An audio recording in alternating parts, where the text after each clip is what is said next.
Hello students, welcome to all of you on my YouTube channel Lagan academy. Students, आप सभी का स्वागत है हमारे चैनल पर। और बताइए कैसे हैं।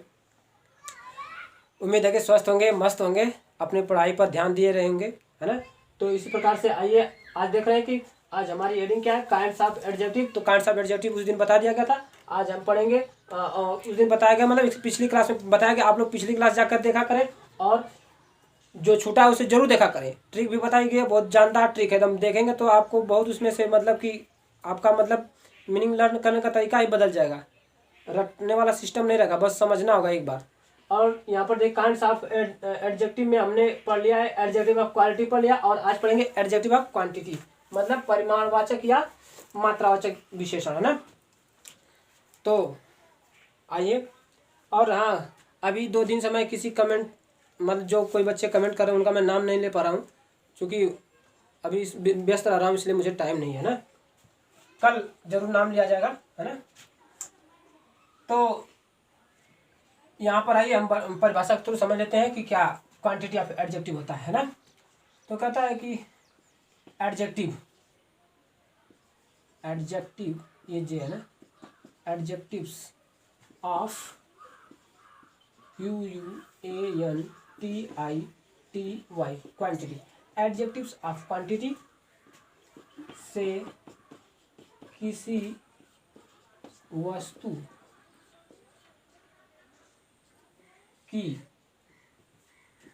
मात्रा या परिमाण का बोध होता है। ठीक है, ये आपकी होगी डेफिनेशन। आप इंग्लिश के थ्रू समझ लेते हैं, ठीक है।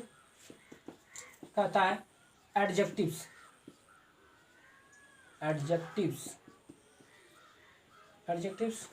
Of quantity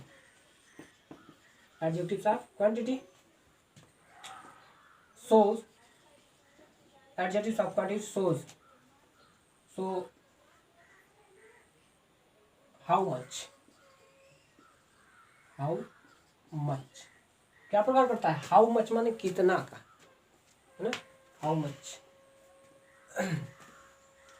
much of a thing, मतलब वस्तु की अधिकता। कितना मतलब अधिकता को प्रकट करता है।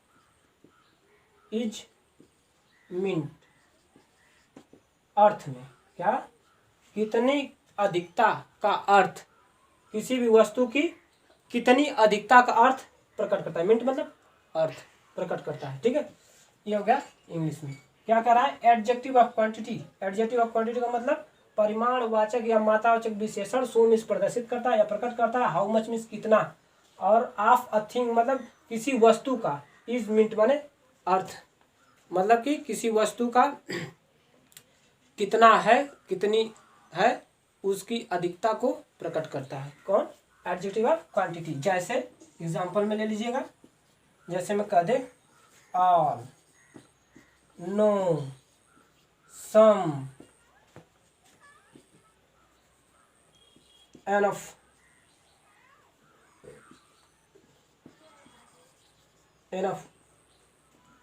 ANOUGH, और लिख लीजिए होल, है ना। होल माने पूर्ण, है ना। और कह दे कि पर्याप्त हो गया, ऐसा हो गया। इसमें दे दे, जैसे में सम हो ही गया है, लिटिल दे दे, जैसे में लिटिल ETC आदि और भी सब है। इन सब का प्रयोग ना, जैसे में एग्जांपल के थ्रू सेंटेंस में ले लीजिए। कह दे कि ही हैज lost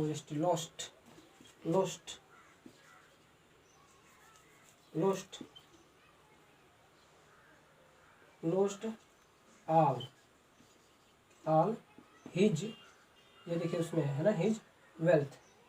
नीचे लिखें क्या, थोड़ा सा, चलो यहाँ से लिख दे रहे हैं, यहाँ से लिख लीजिए। he has lost all his wealth ना। तो वेल्थ मतलब क्या, संपत्ति, धन, है ना। किसको खो दिया, वेल्थ माने संपत्ति को खो दिया।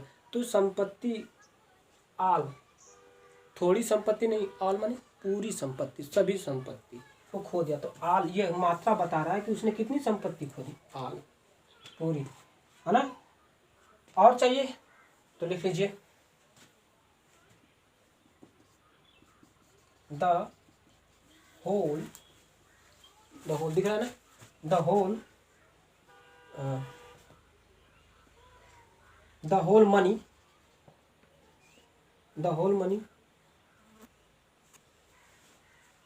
आर डिस्ट्रीब्यूटेड, मतलब बांट दी गई है। क्या कर दी गई, बांट दी गई है। यानी द होल माने पूरी, पूर्ण, सभी के सभी, एकदम बची ही नहीं। मनी मीन्स संपत्ति, धन, रुपया, पैसा। आर में है डिस्ट्रीब्यूटेड मीन्स बांट दी गई है। तो आप देख रहे हैं कि ये किसी भी वस्तु कौन है यहाँ पर, मनी, कौन है, मनी, और इसकी मात्रा कौन बता रहा है, होल, है ना। ये हो गए। अब मुझे आशा है कि तुम लोग को, यानी कि आप सभी को क्या है, ये जरूर समझ में आया होगा। इसे जल्दी से आप सभी लोग क्या करें, नोट डाउन करें, स्क्रीनशॉट लें। मैं 2 नोट लिखूंगा, जल्दी से कीजिए, जल्दी से। हो गया अब हम इरेज करते हैं ना। चलिए,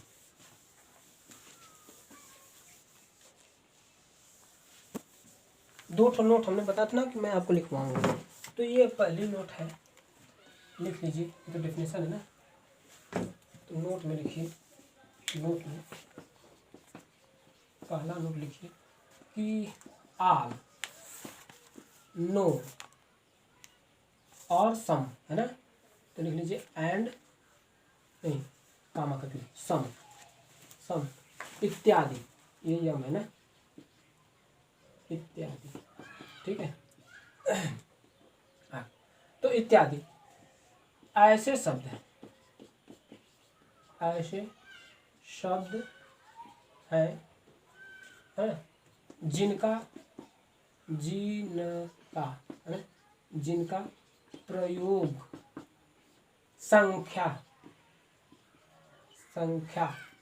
मतलब नंबर प्रकट करने के लिए या प्रदर्शित करने के लिए ना, प्रकट करने के लिए भी किया जाता है, ठीक है। मतलब ये आपको एडजेक्टिव ऑफ क्वालिटी में तो मिलेंगे ही मिलेंगे, लेकिन एडजेक्टिव ऑफ नंबर में भी इनका योगदान होता है, लेकिन वहाँ पर इनका थोड़ा सा रूल बदल जाता है। वो हम एडजेक्टिव ऑफ नंबर में पढ़ लेंगे, है ना। आप एक नोटिया होगी, दूसरी नोटिया लिख लीजिए कि एडजेक्टिव्स लिखिएगा, एडजेक्टिव्स ऑफ क्वांटिटी निकाल के, क्वांटिटी से किसका बोध होता है, परिमाण या मात्रा ना। तो लिख लीजिए मात्रा या परिमाण का बोध होता है, न कि संख्या का, है ना, न कि संख्या का, ठीक है। बस इतना ही, ठीक है। ये विराम चिन्ह बस इतना है ना, इसे याद कीजिएगा। और मिलते हैं अगली वीडियो में। आप अपना ध्यान रखिएगा, स्वस्थ रहिए, खाते पीते मस्त रहिए, है ना। हाँ, ये नहीं कि चलिए अगले वीडियो में बताएंगे। धन्यवाद।